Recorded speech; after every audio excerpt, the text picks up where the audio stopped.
Here you go, Sean. Okay, what we're going to show you today is how to put in the circlips without damaging them. If you do over compress the circlip and where it's out around because you tried to put it in, you didn't get it, just bend the circlip back out, get it so it's back to the original shape. You can, just check it with the other one, So anyways, here's what I do when I put it on. I'll choose a side, I'll put one of the circlips in, okay?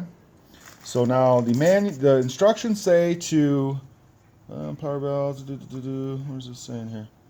When installing circlips, make sure that they are seated in the groove correctly. Make sure the circlips are facing up. Failure to do this may cause serious engine damage. Okay, so just upward facing. We'll push in a circlip like that. See how I've got that in there? Then I'll just flip it over like that. Take a pair of needle nose and just kind of press the tip in. See how the back is still down and out. I'll take the new wrist pin. We'll slide it in the back side here. We'll push it in. Watch that. I'm going to seat it. See it seated. Perfect. It's in good.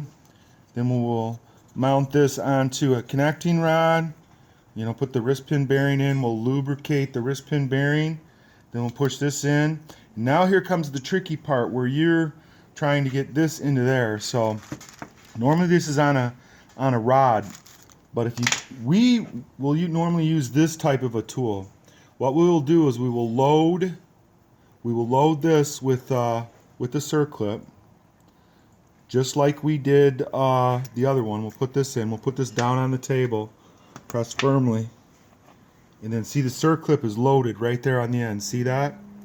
Then we'll put this like this, and we'll give this one tap, pop, and it'll seat that circlip in there. If it don't, just reload it and do it again, and be sure to press firmly against here and do that. Now this type of a tool is actually easy to make.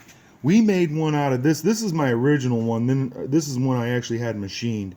But this was like a cheater one I got. I basically got a little collar that this wrist pin fit in pretty good. It's not real tight either. See how kind of it's loose in there? And this one used to work just fine for us.